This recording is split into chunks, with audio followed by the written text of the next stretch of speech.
I would always ensure to my quarterbacks, like, two things are about to happen. A, you're about to hear really, really cool stuff. But B, none of it is mine. I just was playing because I love the game. Like, and it's scary to me. It's really easy for the game to become a job. Low six in his hands, whistle in his mouth. Man, kids out there playing the game, staying out of trouble, competing. I love it. Our inaugural episode, I asked you a question. Do you remember what that question was? I asked you if DK Metcalf was a top 3 wide receiver in the NFL. And you said yes. But you tried to sneak in, which, by the way, you were wrong. You were wrong.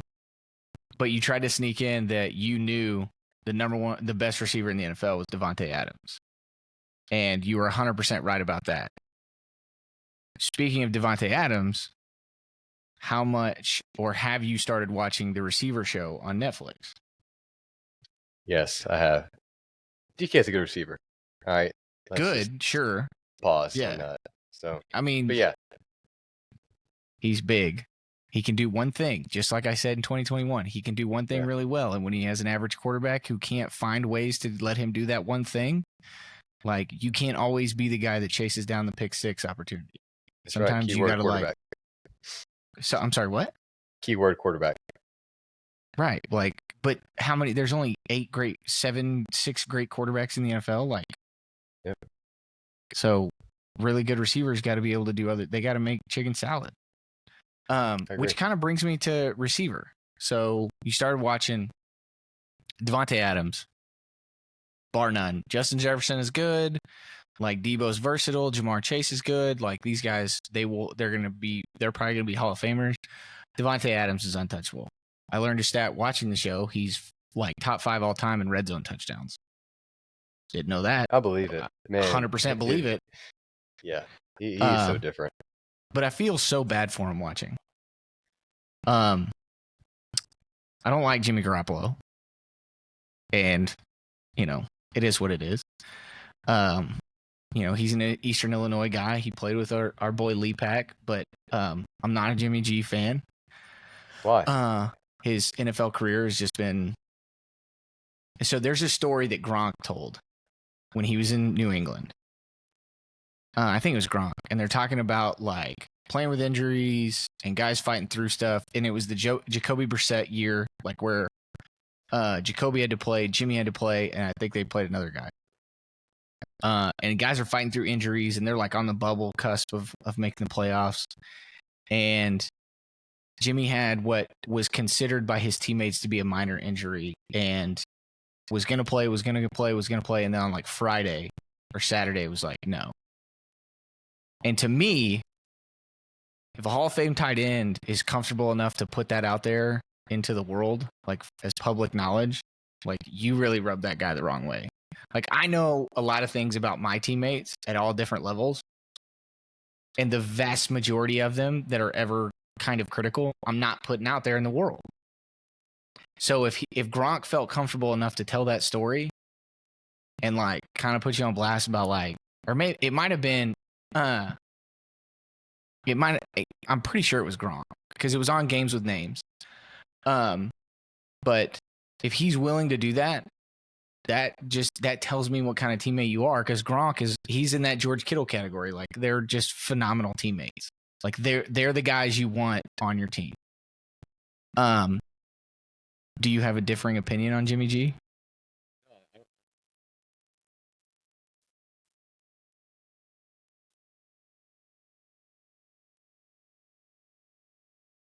I mean, it's just he's like, to me, his NFL career is like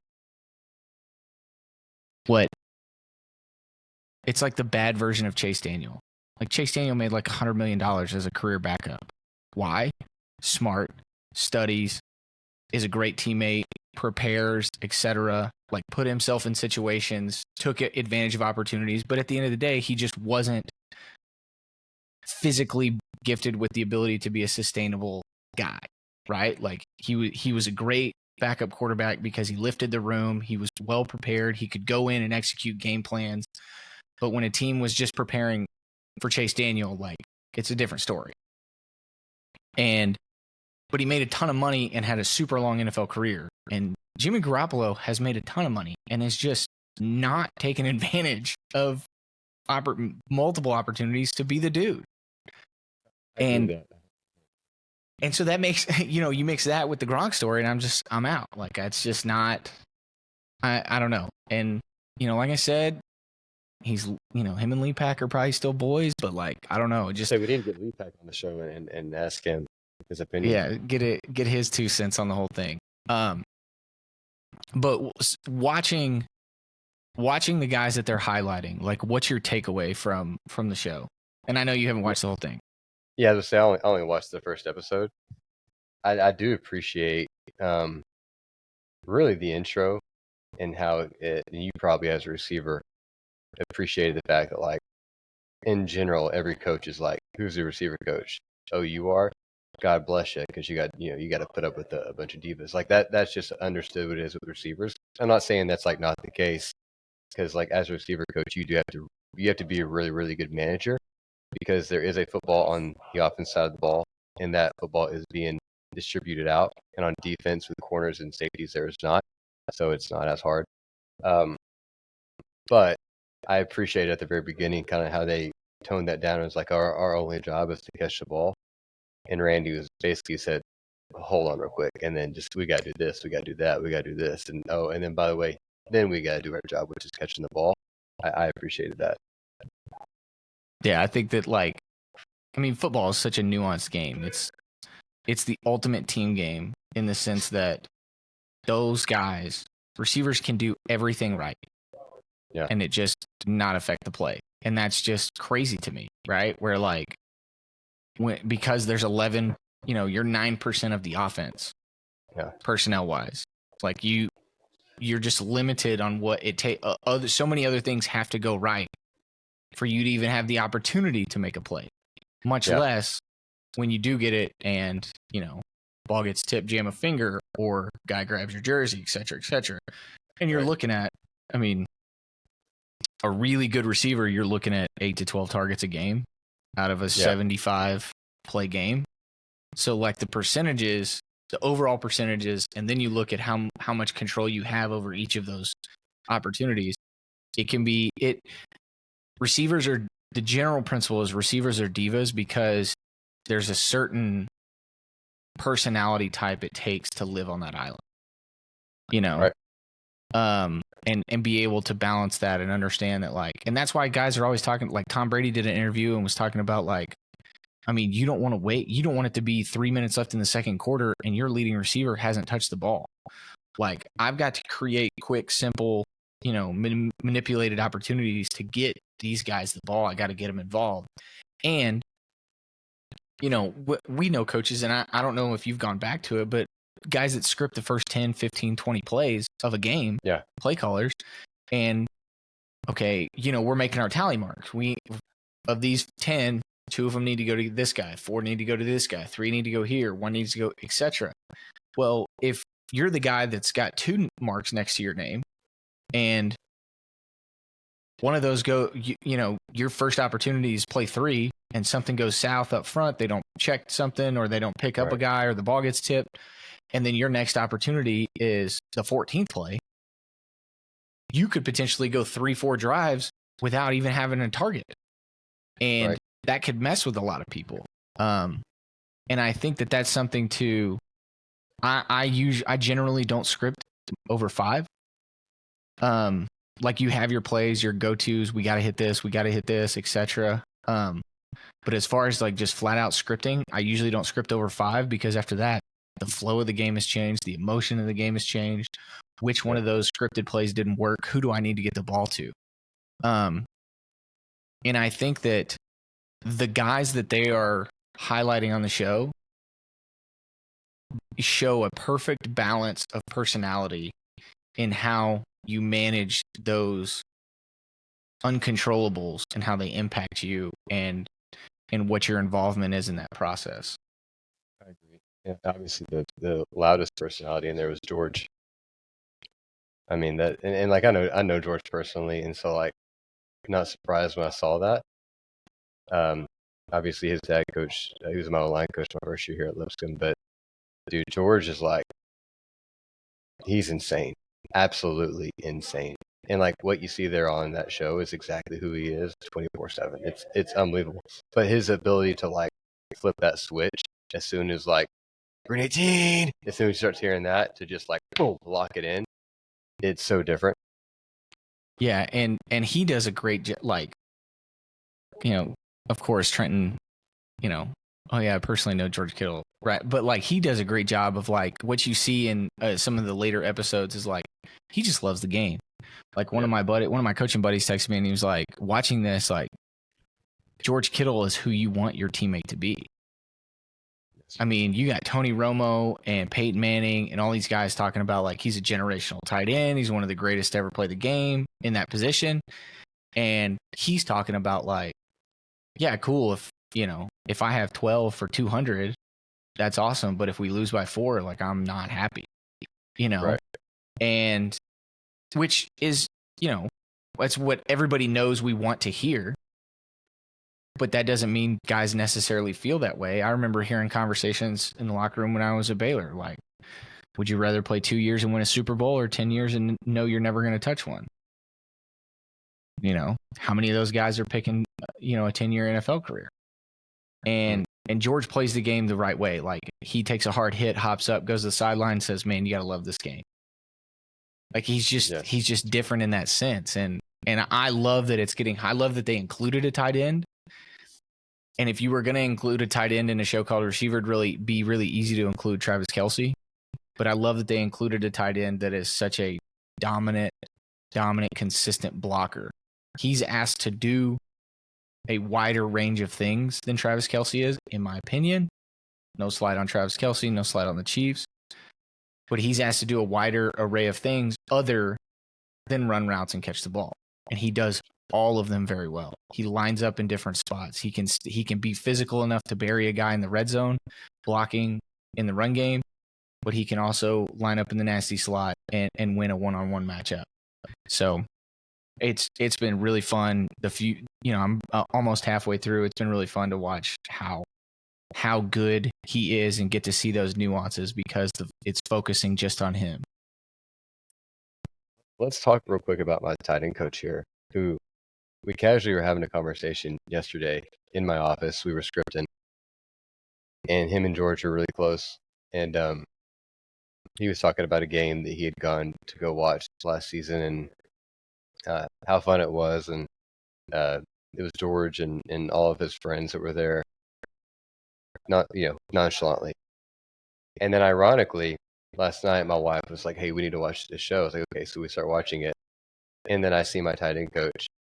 And that was the game that he was talking about, where it's like George's 30th birthday party, and it's like, so today, we had 7-on-7 game, and I was like, dude, was that the game you're talking about, where like you were just in the bus, and he's like, oh yeah, dude. I just forgot to mention that it's on the show that George Kittle's on. That's just a different world y'all are living in. Well, that you're living on the outskirts of that world. You may not be right in the middle of town, but you're living on the outskirts of it with, you're working with Bruce and how many, I mean, George is trained at Lipscomb in the off season, right? Mm-hmm. Yeah. Since, I think he may have started in 18 or 19. And then just recently, now he's got his own turf field in his backyard, which is probably 40 minutes down the road, and that's where most of those guys train. Like most of them still come here to lift, but most of them there, and he has his own gym called the Barn too, and it's like I don't know if it's called the Barn, but it's like a huge barn, and it's got everything you can imagine. So most of them go out there now. Yeah, I feel like I heard a clip of Will Compton last offseason going out there and like barely surviving a workout in that barn.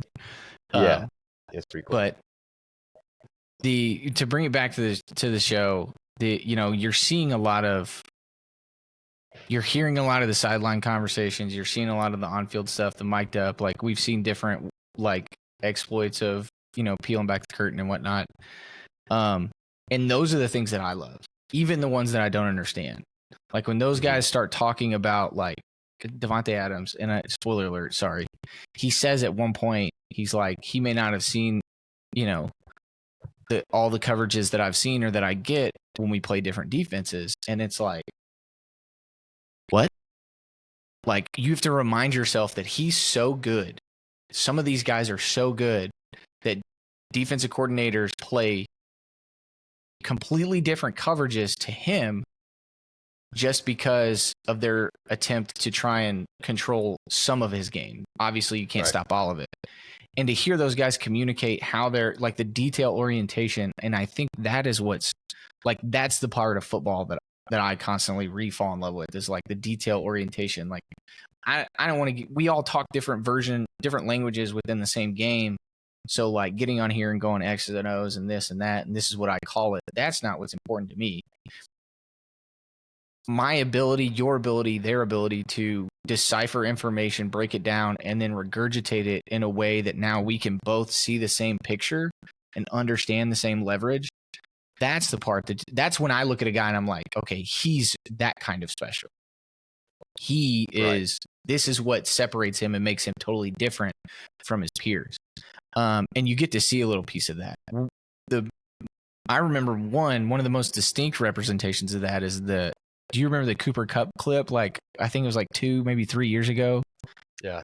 And they're like, hey, walk us through that touchdown. And usually when they ask a guy that on CBS or Fox or whatever, or NBC, it's like, well, had a favorable matchup and, this thing happened. Quarterback threw a great ball. And Cooper Kupp just forgets to turn off his like NFL brain and go media brain. And he just starts bragging, well, they go fire zone. And I knew the Sam was going to blitz. And I knew that if the strong side safety spun, then it basically essentially becomes man coverage. If I beat my guy, it's walk in the end zone because of the spacing of our 3-by-1 with the back into the formation. And again, those are my favorite because I can just imagine how many people are staring at their TV or watching on YouTube or Twitter. And they're like, sir, what did you just say? Yeah. It's kind of to that point when you hear people like him talk, people like George talk, dude, they're at such a different level. And this is kind of off topic, but like my tight end coach, we were talking about, he's with the Chiefs for a little bit, and we were just talking about, you would appreciate this, and you can't really do it at the high school level for obvious reasons, but like the amount of options they had on a particular route with the acknowledgement where they were at within the progression. So for example, like if they had a corner route and they knew that they were truly number 2 or possibly 3 within the progression, they had the option based on A, coverage, to dive in, to stem and dive in, right? Or just to keep it vertical.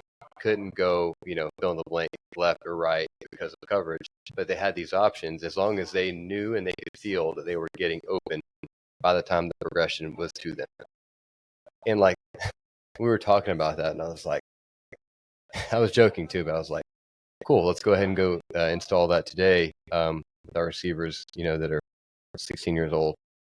And it's like, you just can't do it. And I'm like, they don't even know what a progression is probably, but it's so cool to hear those guys talk because, to your point, to the novice eye and to the novice brain, it is as simple as what they said on the show, which is like, just catch the ball. And it's like, dude, you had no idea that dude just went through 3 different options pre-snap in his brain because he saw the safety roll, but then he thought he was going to end up getting fired from the field. And now it turns into an alert. Now it's to a kill. And it's just like all of that. And then, okay, yeah, to Randy's point, now we got to catch the ball. People have no idea the amount of information that's processed and the decisions that are made within, half a second. So it's really cool to hear Cooper and those guys talk. And that's why some of those guys that you see end up having longer NFL careers than you might immediately like assume, is because, like, to me, Danny Amendola, Wes Welker, like, I don't put Edelman in that category because I think he was like a phenomenal, and I think he was bigger than both of them, I think. But Welker and Amendola, like, those are guys that, like, if they played a team that just had like a nickel, a dominant nickel cover guy, and they could just play 2-man, like, okay, well, you're twitchy enough, you're going to be able to do some stuff, you're just not going to be able to do it all. But like understanding that like I'm supposed to hit 8 yards and begin to bend end. Well, the reason I'm supposed to hit 8 yards is because I am the second in the I'm the second in the post snap progression. Once he kills the pre snap alert and he's going to go 1 reset to 2, well, if I misstep and say I'm going to speed cut it instead of break it down, say I'm going to sit it down completely instead of speed turn and idle, whatever it is, if I do that in a way that puts me there before or after the 2.3 second mark, well, the window's closed and I'm not getting the ball. So those guys end up studying space and understanding timing, and it creates this inverse relationship as, your physical tools kind of, I'm not as good as I once was, but I understand the game exponentially better than everybody else. That's how they extend their career 2, 3, 4 years. And like you said, meanwhile, we're at a practice and I'm yelling at a sub varsity or like a student manager and I'm like, put the ball in the left middle. And they're like, I don't know what that is. Like, what is the left middle? Well, it's the middle of the left hash to the middle of the field. You split it. And I'm having use the word apex. And they're like, the apex defender. What do you mean? Which it's all relative, right? And nobody coaches high school football so they can teach the most difficult version of the game. But it is fun to hear those guys talk at such a high level of thinking and execution. Like Texas, if there's any state that should do it, I'm thinking out loud right now. I feel like Texas, if there's any state that should do it, and it's not an elective. If you play football, you are mandated. If there are 7 periods in a day, you got 8 now. And one of those class periods is football vernacular. Like, I mean, I do think like that is our job as a coach to teach that, but like, there's so many other things that we have to go into that I think that gets really overlooked. And God knows how many kids have gone through 4 years of football in high school, not knowing half of what you're saying, not because you're not explaining it well, but because of vernacular that you're using as a coach. They just haven't been taught. Whether you assumed it, which is very typical for a coach, right? Whether they just didn't understand it the first time or whatever it may be. Like, I think that'd be so important. Of like, it's a literal classroom, and all right, guys, say everyone cover the diagram of a football field. Here's left middle. Here's the divide. Here's the red line. Like, I do think that like your install would probably, and the retention from it would shoot up so much faster than if you didn't have that. I don't know. Maybe it's well, and no, it's you also have to remember that like, yes, Texas is completely different in the sense that like the vast majority of public schools in the country, football is after school. There is no athletics period. You don't even get that. And so now, depending on what version, the vast majority are 45 to 50 minute class periods every day. And if you're trying to maximize those, we got to get our lift in, we got to get our install in, et cetera, et cetera. I will tell you what we did for a couple years when I was at Salina is my classroom was next to the cafeteria, like open the door to the cafeteria essentially. And so what we would do is essentially all freshmen had the same lunch. So freshman football players would come to my room and we would do football 101 twice a week in the off season, like during track or whatever. So they would come in there. We would teach them field measurements. We would teach them, field position, and then start teaching we didn't use it to like, okay, let's just go over our stuff. It was like, let's teach them football, like knowing spacing, knowing where guys line up, who's a DB, who's not a DB, like what's a 4-3, what's a 3-4, what's an odd front, what's an even front, those type of things. And I truly believe when I think that group was a great shining example of they outperformed their physical capabilities. And I think a lot of that had to do with those, this is not me taking full credit by any means, but I do think it helped. I think it increased, when you increase their football IQ, you increase their opportunity to handle a lot of different things. And, what it really does is it increases their ability to adjust on the fly and be able to change and tweak things that this may not be exactly how we practiced it during the year. But if you understand the big picture, we can fix a little picture. And it's really hard to do. But if you can get those guys to understand it, it completely changes the game. It changes their ability to execute the game too. Just pivoting to something a little, less serious. As we touched on, Trenton lives in a world with celebrities. He personally knows George Kittle. He, his tight ends coach is famous. On top of that, he, through pretty much sheer persistence back in 2013, got the opportunity to begin a working relationship with Tom House. Tom House, I'm not going to do this intro justice, so I will just say Tom House is revolutionary when it comes to rotational sports. And just through almost like secondhand knowledge, I've learned a ton from him, but Trenton has a way better relationship with him. But Trenton also had one of the funniest initial interactions with this man that I've ever heard in my entire life. But before we get to that, please educate the world on Tom House. Yeah, so Tom House. So essentially, what happened whenever I was in college and I wasn't able to play due to injury, I just became obsessed with mechanics and how tweaking one thing can change everything. And so, long story short, I just reached out to a bunch of, at that time, to me, a bunch of random quarterback coaches and hoping to get a response just because I wanted to learn. Well, I got a response from a guy.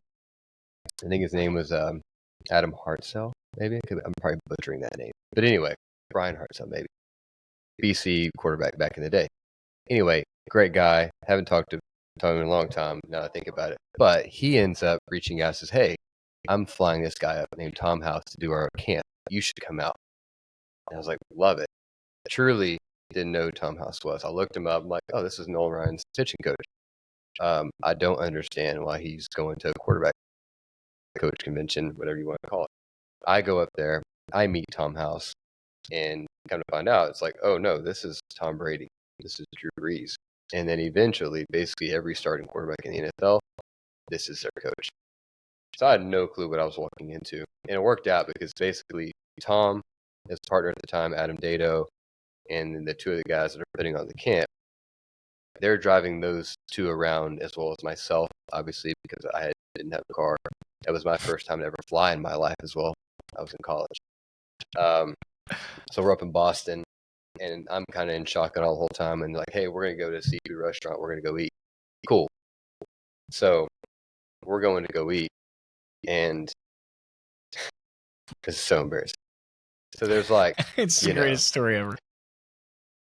There's like, those revolving doors that you walk in. Most of them are at hotels or something like that. This one's at a restaurant, that's ever evolving. And I guess I'd just never been in one before. And so Tom is in front of me walking in. And so he walks in. I guess I didn't think that I should probably just let that opening bypass to the next opening for me to then walk through. So I just insert myself right behind Tom. Well, it wasn't a really big revolving door. It was just enough for me and Tom to basically just fit in it, basically stacked on top of each other. And so I am now basically shoulder to shoulder to him because I realized what I just did, and I'm an idiot. And he's trying to basically shuffle his feet ever so small to get out. And I'm like, I'm so sorry. I don't know what's going on. I did not mean to do this. And it was the most embarrassing moment of my life. I couldn't even focus at the dinner. I was like, this guy thinks I'm probably the biggest idiot ever. So that was the first interaction with Tom, and ended up being a good relationship. I ended up flying him and Adam out to one camp that I had. And just within those two interactions I had with those guys, I learned so much about the mechanics, and that ended up, leading me to, eventually meeting Rob Williams and learning from him. And so, but yeah, moral of the story is rule number one, don't be an idiot. So that's foundational piece of the program right there. What's rule number one? All the kids go, don't be an idiot. That's right. No, that I just remember because this was in February, and you come back and I don't even get the words out hey, how'd it go? You're just like, I'm the dumbest person in the world. Tom House will never speak to me again. And you tell me that story, and lo and behold, obviously, I think it was an endearing moment of like, this kid's pretty nervous, et cetera, because he did. Tom and Adam ended up coming out to the camp we did that summer at Northwest High School. And if there is like to take away from that, Tom House is like one of the most approachable, like very conversational, very, you know, relatable people in this like high level football world. And it was something that still sticks with me is because you and I were we were trying to do some camp stuff and like on our own, like we'll supplement our coaching profession. Like this thing's going to be huge. You do the quarterbacks, I'll work with the receivers. We'll be millionaires by the time we're 30. And Tom told us about his first speaking opportunity. And it was like when he had left professional baseball, yada, yada, he was doing the private coaching, and they asked him to come speak. And I think he said he drove like 400 miles, and he went and he was speaking to like a Little League baseball team. That's right. And his wife was like, was this really worth it? And he said, what I did and what made it worth it, because he got like a coffee mug that said like thanks or greatest coach.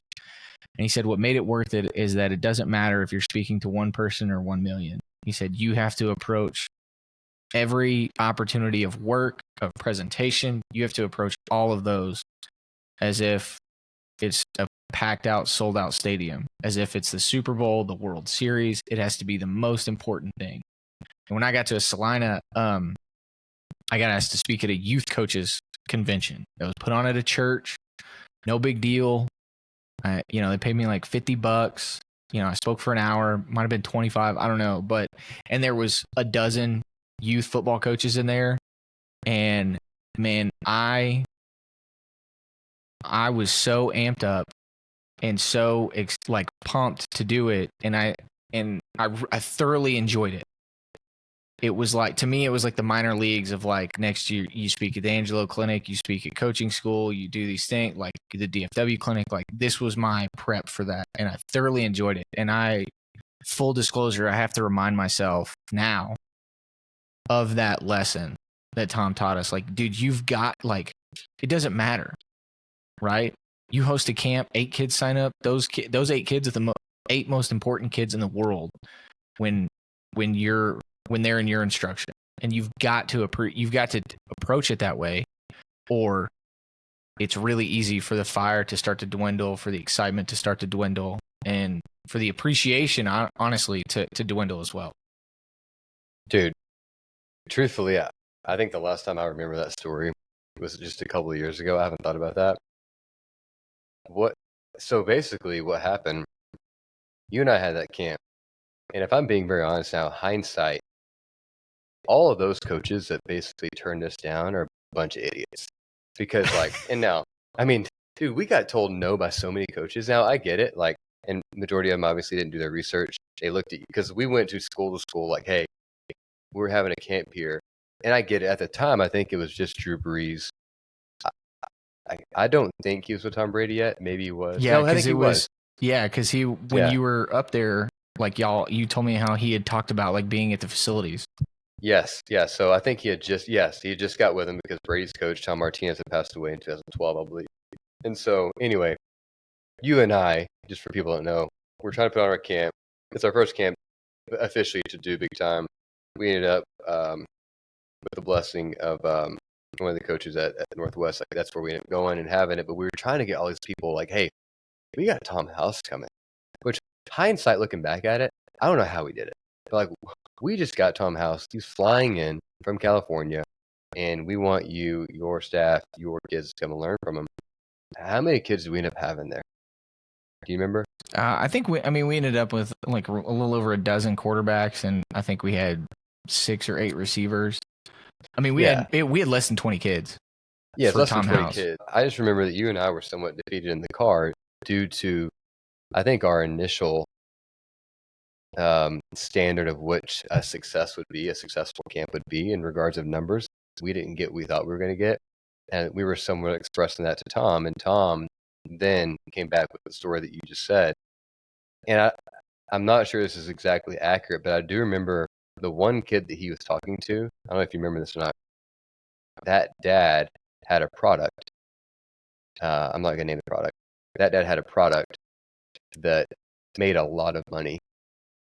And I believe, I don't know if it was his motion detector that Tom uses or something, maybe it was a building, but somehow that dad invested money into Tom to then kind of kickstart the training, and then kind of go from there. So to your point, the whole story was like, hey man, whether it's one kid or 20 kids, like as long as you're impacting one life, that makes everything worth it. And I remember at that time, we were kind of just like, oh, okay, you're right. Okay, thank you. 100%. Because we spent, I mean, we did our best to pay them like what we thought would be like a respectable quote, and we took them to once we paid them and took them to dinner. I mean, we might have pocketed like $100 each for something that we put months and months and months into. And obviously, you don't do that for the money. Your first one is not, you're not going to become a millionaire overnight. But it was a good reminder of like, and I truly believe, I said this as a joke, I think the reason he said yes is because of the endearing, like those moments in that relationship y'all built when you were up there. Like he saw that like we weren't, that you really being the front of that relationship, we weren't in it to try and expose or exploit them. We weren't taking anything. Like we let them sell their shirts. We let them like push their logo. We wanted them to be there so the kids could learn, but also so we could learn. Like that experience. And like you said, so many coaches told us no, and so many coaches kind of blew us off. And then for the next like 5 years, we see that warm-up routine on Sunday Night Football and Monday Night Football. And when they're highlighting the quarterbacks and they're all doing, the hip shoulder disassociation, they're doing their waves and circles. They're like, what is this guy do? And now if you don't do that, then you're probably not going to make it in the league. CJ Stroud takes out like a whole PE closet for his pregame warm up to do his rotational warm up. Yep. And it's, this is not me being like, we were so far ahead of the curve. We got lucky because Trenton's, an approachable, respectable, like endearing person to build that relationship to where when we swung, we made contact and we got lucky. But I just reflect on the fact that, like, what if we had never asked? What if we had talked ourselves out of it? Now we we might have made a little bit more money during that camp, but we would know so much less about coaching, about the body, about how to train. And it's one of those coaching memories that I find super special just because of when you're around greatness, you want to soak up what you can. Not in an idolatry type way, but just this guy has reached the peak. I mean, Tom House is the reason Nolan Ryan pitched for the Rangers. Point blank, period. Yes. And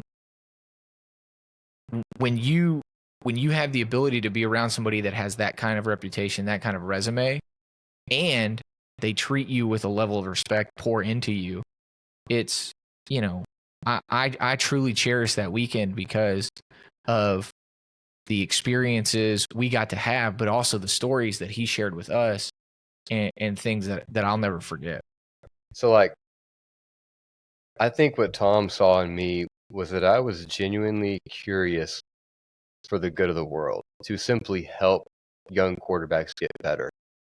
And I think whenever you're dealing with people, coaches with content, like I think it is very, very common to get people wanting your content to simply make their reputation better, to make themselves sound smarter, to have better vernacular to simply regurgitate and sound fancier. I do think when I met with Tom, he saw for me, it was not about money. It was not about trying to be the next quarterback coach.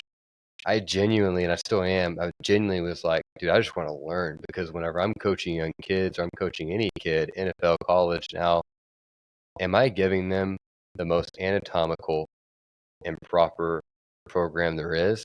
Because if I'm not, like, what am I doing? And so I think that's what, like, people can see that. And I do think that's kind of what started our relationship because he's the same way. Like, I remember like hearing him talk and he was so good about like talking to the coaches at the clinic and just like spending time with him, saying, "Oh, okay, well, here's how you do this, here's how you do that." And then there's other quarterback coaches out there that are like, "Oh, you want my stuff? Yeah, give me $500, and then I'll give you a couple key pointers here." And it's like not even the real thing. And like that's where Tom was so sweet, because it's like that's initially kind of how he was. And I think that's where him and I connected.